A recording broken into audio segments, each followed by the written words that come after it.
Ma'am video no ba pura luxury wase yam kana ngang roi ke angang to mi bako do nudang ke jak to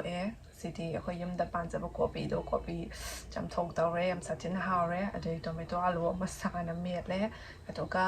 maring khang ngau re yam sao ka manipur weather se no ga se kuble kuble da ga sum taw tra no ai bani ingli ga taw ga ko sam sa ba de wai da guwahati de lak pa ta sungai ba ga no ingli taw san pa se ga di yam bu ing nya hai ta re guwahati de yam sathi na bang sa haw re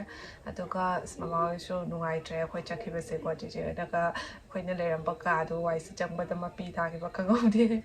do ta ba de so no ai tre so do gi nung thang no ai de kap ki ba ka ngau do ko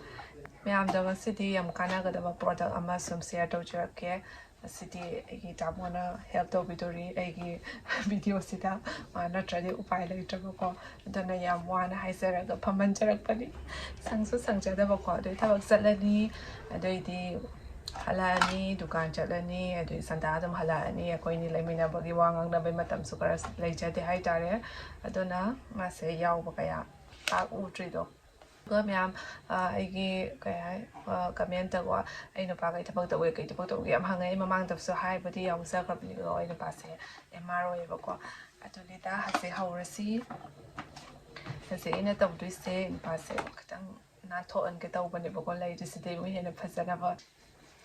เชื่อน่าโทษ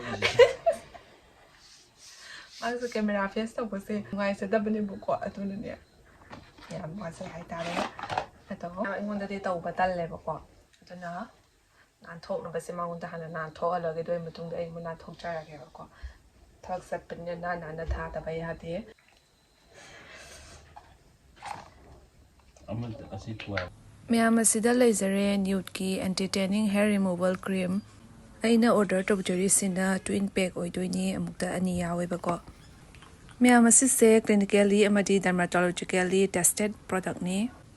Asisina 5 minutes sa changaga tuhaw yang na kokthokpa yabigani bako matam changdabida yam nungaibani aduga asida yawriba ingredients sing asina arbutin kojic acid papaya extract aloe vera asina skin noktan bai oigani arbutin ga kojic acid asina skin tone fazahangani dark spots pathangani papaya extract asina skin da fresh glow ama pigani aloe vera na skin da hakachaba amadi ngangsilaga leibado fahanba ngamgani Ma'am hausi makota tayre aduga 5 minutes sa matungda yam line to house jar launa la eba ko koina waxing tawba gumba da din na ba phawi aduga skin sungang zali hakachabu su oigalli ayambana adu asidi yam sathina nungai ba mawong da su oire kui da bi only 5 minutes ta ko skin su yam ne smooth oigani asigi cream sina khong kho jes loina da sijina ba yai koina sijina ningba mafam da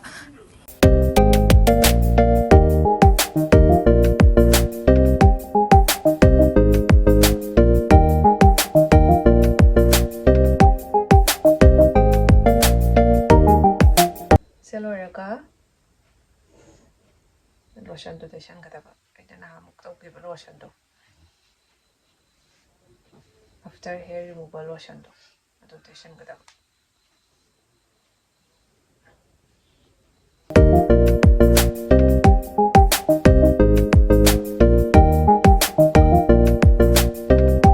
tuwa ho ba se wai skin se pana ngau ba mi shu wai shun tuwa ho ba se wai skin nan na u de na ba se nan bai se na phasai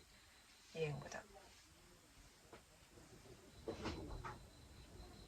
nupadi khara bu pai nupi ko ye to ho ba yam nungai ti yam phasati Miyam sign ama ko polore before after yang minasi to ha ko ba matung da sit na laga mi so nan thok paman bani yam phasadro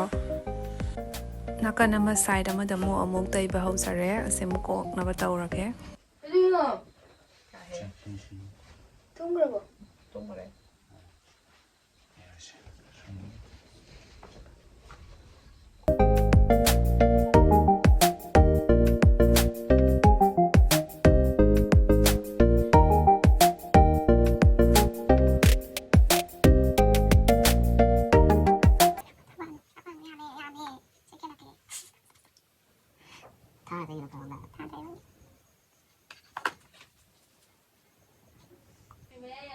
ꯃꯌꯥꯝ ꯑꯁꯤꯒꯤ ꯅ꯭ꯌꯨꯠꯀꯤ anti ꯇꯦꯅꯤꯡ hair removal ꯀ꯭ꯔꯤꯝꯁꯤꯒꯤ ꯈ꯭ꯋꯥꯏ ꯀꯥꯟꯅꯕ ꯍꯥꯏꯔꯒꯅ ꯑꯩꯈꯣꯏ ꯊꯥꯎ ꯀꯣꯛꯄꯤꯕ ꯃꯇꯝꯗ ꯍꯥꯔ ꯁ꯭ꯃꯦꯜ ꯑꯣꯏꯕ ꯁ꯭ꯀꯤꯟ ꯕꯔꯟ ꯑꯣꯏꯕ ꯁ꯭ꯀꯤꯟ ꯗꯥꯔꯀꯅꯤꯡ ꯑꯣꯏꯕ ꯑꯗꯨꯒꯁꯤꯡꯗꯣ ꯀꯔꯤꯝꯇ